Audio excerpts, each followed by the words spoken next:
that area of Jamaica Beach. The time has Too late. passed. Now just stay inside down, and stay safe. Yeah, Chief said it best at that point. You know, do not get out on the roads. And this, I cannot stress this enough. You know, seawall is up on the east end there, right near the Pleasure Pier and over towards Stewart Beach. Down where Bill is in Jamaica Beach, there's no seawall. So they're at the behest of anything that's going to slam at them. Down in Matagorda, where Gage Golding is as well, we just got from Caroline Brown, she said they just got a 93-mile-an-hour wind gust. So the outer eye wall is starting to approach. I would not be shocked to see a 100-mile-an-hour wind gust within the next hour or so. So conditions are going to go downhill in the next 2-3 hours here quickly. And when we talked to Gage a little bit ago, we're going to check in with him in just a bit. He was talking about how the house that they're in was just swaying and moving. Which is designed to do, right? Yeah, and he's ready now. He was saying he's feeling some of those winds. Gage, or seeing if you're inside or you're outside now. Yeah, what are you seeing?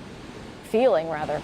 Yeah, we're outside right now. This is, I'm not 100% sure, but I mean, I would like for Justin or Caroline to take a look at this on the radar, but I do believe that we are in the eye wall because the house is not shaking.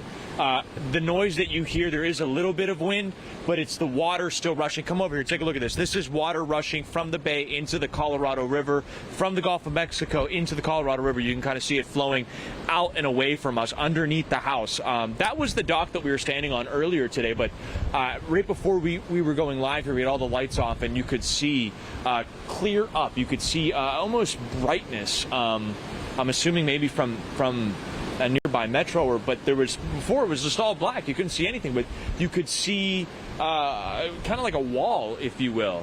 So I'm not sure, Justin, Caroline, are we in the eye wall? Because this is as calm as it's been since we got here. Yeah, hey, Gage, that is accurate. You are in the outer eye wall at this point, and my guess is, similar to when you were talking with Anthony about an hour ago, over the next hour, you will probably see your conditions get a little better, at least in terms of the wind of what you'll see. The storm surge is going to get worse, right? Don't think that say, all right, well, I'm in the eye here, we're good.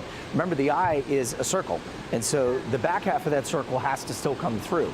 So if you've ever seen videos before where it gets real calm and then 20 minutes later the wind comes roaring back from the opposite direction, that's exactly what Gage is going to experience there. There's a shot on the Storm Tracker 2 live radar that we were just showing a second ago, Gage. Last we had checked, Gage, we saw a wind gust of about 93 miles an hour. And for the folks at home, I just saw you post this on Twitter and I know on social media about the truck. Give us the story about what's happening down there with that water that's getting close to where you guys are at right now. Yeah, so I can definitely tell you the wind, this is the calmest the wind has been. You're looking at the truck right now. The water, it looks like it may have been, I mean, obviously when there's high winds, the waves are pushing up against the truck, but you can see the storm surge is still rushing in, but it doesn't look as high as it has been. But yeah, I mean, the truck was, and this is a lifted pickup truck, okay? This isn't your regular off-the-lot pickup truck. This truck is almost double, if not more, the height of a typical Ford pickup truck. And it was up over the tow hitch, up over the bumper, but you can see, look at how high the, you can see this is the rack line here of how high the wind was pushing, or excuse me, the water was pushing up here. That's how high the water was whenever you have all that wind-driven rain. But I mean, the truck, I'm definitely not going out there. You can see how quickly the water is moving as I scoot past Oscar, who's behind the lens right now, doing a fantastic job. But yeah, you could see it. It's rushing through. It's incredible to see that. But the conditions, I cannot. We're on Matagorda, so I'm not sure where those gusts are coming from, but here for sure, I can grab my anemometer real quick and get a number for you. Let me do that. But definitely not 96. I could promise you that. But it is night and day. The house is still for the first time in a long time. Let me grab this anemometer. Let's hop outside real quick and get you a number here that you can run off. We're going to go down towards you, Oscar. Remember before we got a 93.9. Where we're at right now,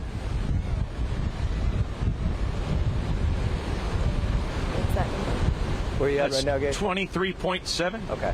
23.7 right now. Yeah. That's the max gust. It's set to only show you the max speed. Right. So if I turn that off, consistent winds of between 15 and 20, which is obviously subtropical storm force winds. But yeah, I mean that's impressive to see that storm surge down there. Right, and then Gage, while you're there, I just want to ask Justin, I mean, so he's seeing those winds die down. Say he is in the eye, we believe. The size of this storm, how long do we think it would be before the back end moves through? You know, it's hard to tell at this point because that eye, and I mentioned this a second ago when we first came on the air here, that eye is not a perfect circle. You see how it's just kind of ragged in the center, it's a little wobbly looking. That means one of two things. One, it's starting to interact with the actual bay, the barrier part of Matagorda Bay itself, right? And so it's kind of chewing that up just a little bit.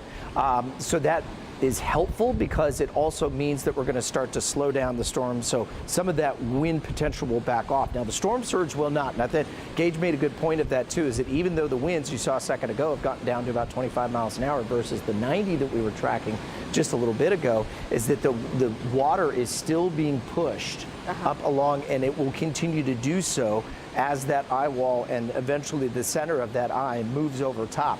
Not only that, but further north up near where Bill is, as we get over towards Galveston, some of those outer bands, the thicker outer bands that you're seeing there in the Storm Tracker 2 live radar are going to start pulling all that water and pushing it against Galveston, pushing it against west end of the island, out towards Surfside, pushing it into the bay.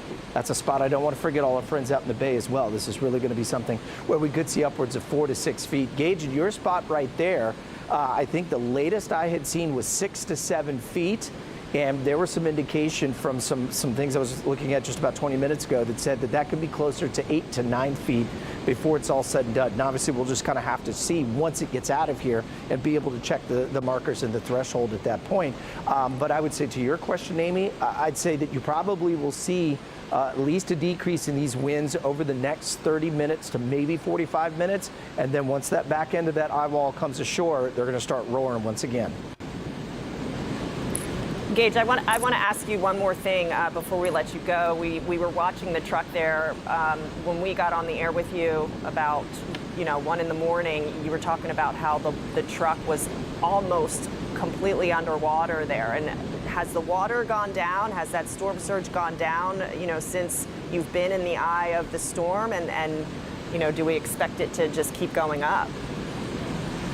Yeah, and I want to show you here because a little gust of wind came through. As you look out, I'm not sure. Oh, I just turned the light off myself. As you look out, the biggest kind of problem that we see here is whenever the wind moves across the water, it adds such a problem to the storm surge because it picks it up. Just as if you're at a windy day at the beach, the surf's a little bit rougher. It's the same thing here. It'll pick up and create waves that are bigger and stronger and more powerful and can do a lot more damage and carry a lot more weight. So, I mean, even down, if you look at these little benches down here, let me move this light down to the right. You see all that debris caught up in there? I mean, obviously the water was high enough up into that point to catch everything up in there. So yeah, during a lull in these winds where you don't have a 90, 100 mile an hour or plus, we maxed out the anemometer. We don't know what the top temperature or the top wind speed was. Yeah, it's pushing that stuff, and it is working and it's moving. So I'm very eager to see if water got into the vehicle, or if the vehicle works to begin with.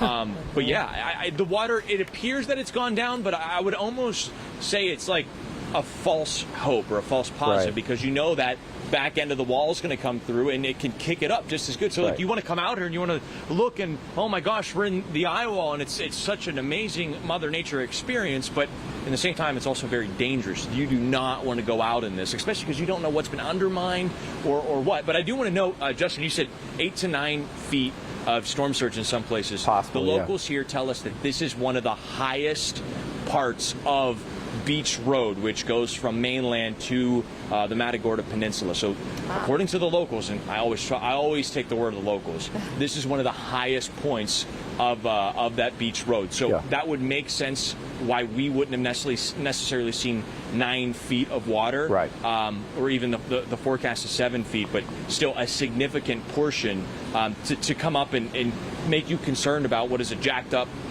lifted up, souped up pickup truck that's made and designed and built to track storms. So definitely a concern, but it is at 180 from 30 minutes ago. It's where we are now, where we're sitting there swaying back and forth. Yeah. Okay. Well, Gage, you be safe out there. If you guys start to feel those winds picking back up when you get close to the back end of the eye wall, make sure that you signal to the control room, because I want to go back to you and I want to show folks the difference from what you're seeing out there now to what we saw Bill Spencer a second ago, Jamaica Beach, which is getting hammered pretty good, and then what you will probably experience in the next 45 minutes or so. Yeah. Yes, sir. I'm going to enjoy it for now, though. Right. Yeah, at 2:54 this morning. I mean, this is about the time that our meteorologist, our whole team has been saying since yesterday, this is the time period where we were concerned about the severe weather moving through. Yeah, and that's kind of what we figured we were going to see anywhere. And Gage, we'll let you go here a second ago so you guys can save battery and whatnot, but stay safe for us. Yeah, great.